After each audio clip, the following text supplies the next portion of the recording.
सभी लोगों को मेरा नमस्कार। मैं पंडित गोपाल दत्त प्रीति, मेरे यूट्यूब चैनल में आपका स्वागत है। मित्रों, आप चैनल को लाइक करें, सब्सक्राइब करें, जिससे आपके पास में हमारी वीडियो पहुँचें, आपको अच्छी अच्छी जानकारियाँ प्राप्त हों।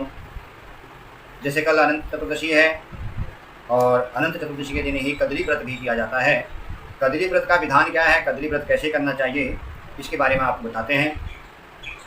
भाद्रपद, कार्तिक, माघ, बैसाख इन महीनों की शुक्ल पक्ष की चतुर्दशी को कदली व्रत किया जाता है।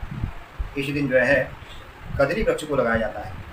केले के पेड़ को लगा करके 1 वर्ष तक उसकी पूजा करते हैं और 1 वर्ष के बाद में जो है उसमें एक पानी के घड़े से उसको सींचा जाता है। जब तक उस पर फूल फल ना आ जाए तब तक जो है बराबर उसके पूजा और उसको सींचते रहते हैं।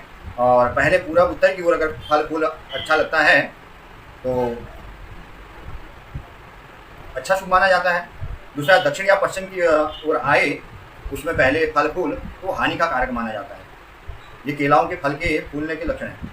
कथा है भगवान की, इसमें भगवान कृष्ण कहते हैं कि हे पार्थ, इस दिन ब्रह्मा जी की ने सभा में देवर्षि गणों से देवल ने परम कृपा से उत्तम या कदली व्रत का संसार के कल्याण के लिए कहा कि मैं आपसे कहता हूँ।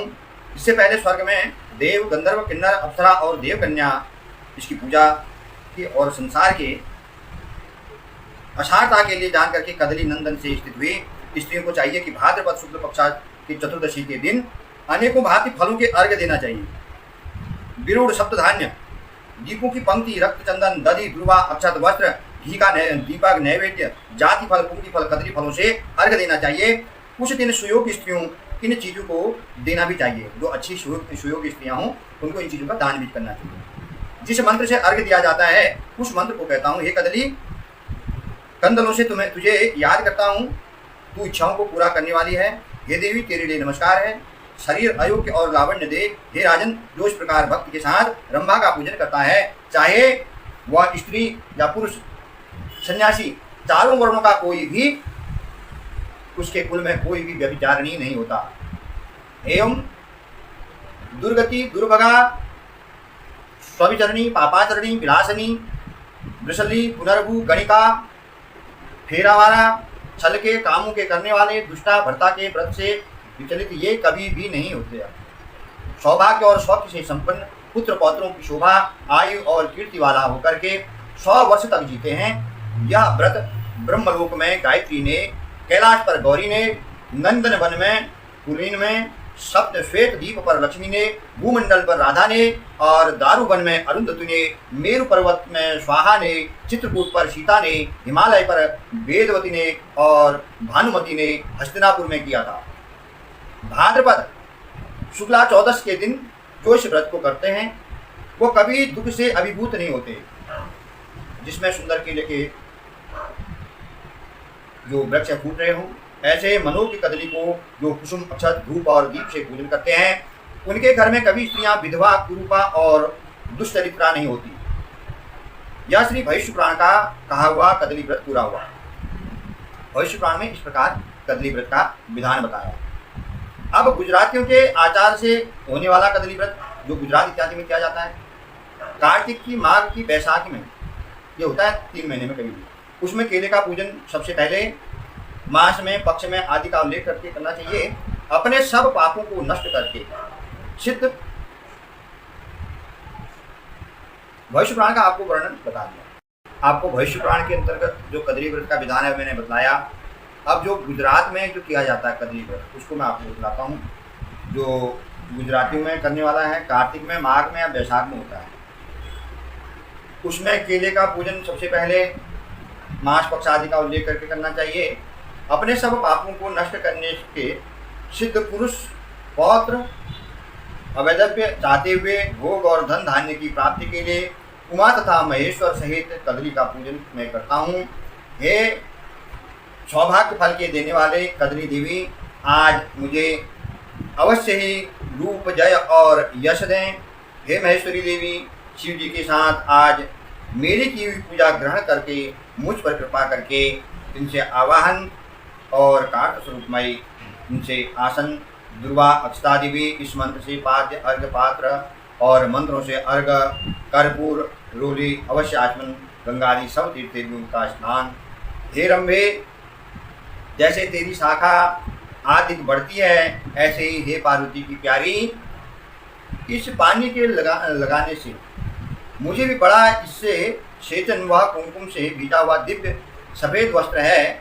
ऐसे ही हे देवी, आच्छादन ग्रहण करके उसी तरह मुझे भी ढक, इससे वस्त्र उपवीत और कुंचकी उपवस्त्र और सफ़ेद वस्त्र से आच्छादित होकर के श्रीखंड चंदन अक्षत और हरिद्रा कुमकुम सौभाग्य द्रव्य मालती चंपकादि, इससे पुष्प अंगक गुगल, इससे धूप और चतुर्दम सर्वलोका नाम, इससे दीप नाना पक्वानम संयुक्तम, इससे नैवेद्य कर्पूरी लादम, इसमें तांबूल इदम फलम मया देवा, इससे फल हिरण्य गर्भ गर्भस्थम, इससे दक्षिणा निराजनम और यानि कानि पापानि, इससे प्रदक्षिणा करके हे देव पत्नियों के आश्रय के हे स्वयं लक्ष्मी जी ने इससे पूजित हुई।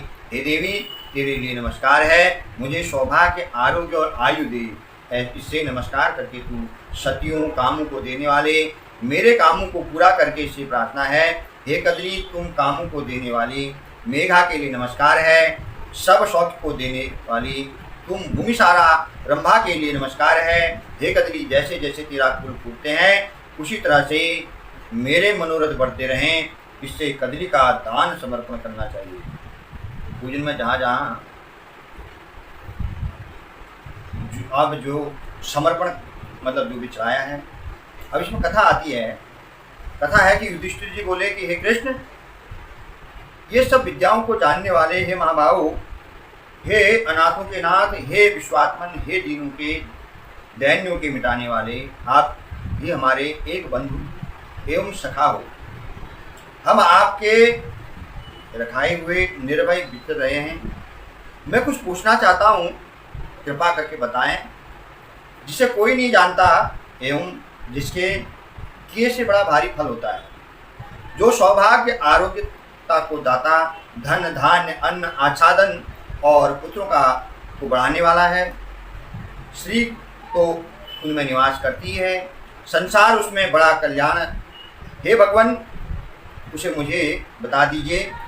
भगवान कृष्ण बोले कि मैं जब श्रेष्ठ व्रत को कहता हूँ, हे राजन सुनिए, जिसको करके स्त्री सभी दुखों से संकटों से छूट जाती है, उसे कभी वस्त्र अन्न पान इसका कभी अभाव नहीं होता।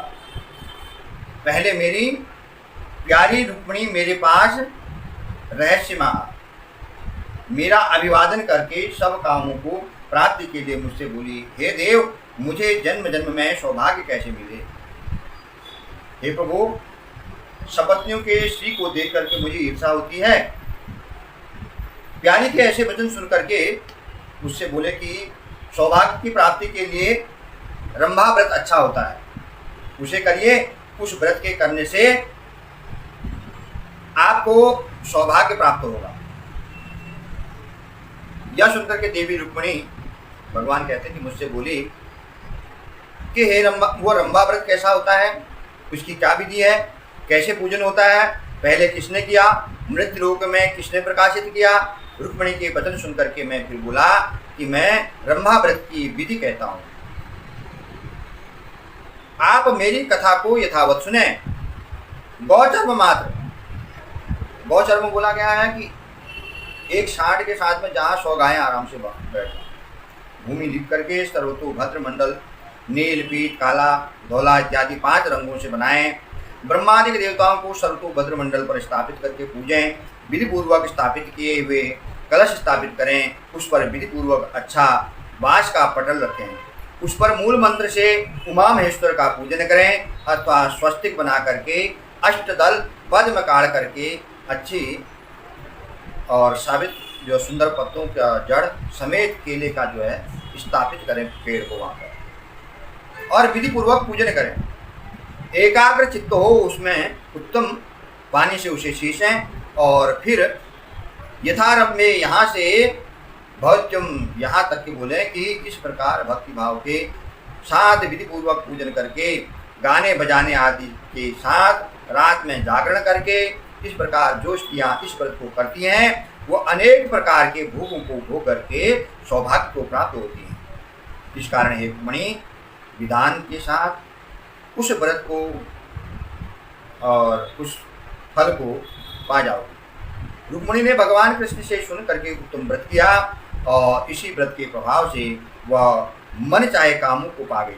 हे राजेन, इस व्रत का दूसरा भी उत्तम फल सुनने में जिसे सुन करके मनुष्य को आश्चर्य हो जाएगा। आप एकाग्र हो और इस कारण मैं कहता हूँ। अब दूसरा कारण क्या है, वो दूसरा कारण मैं तुम्हें बताता हूँ।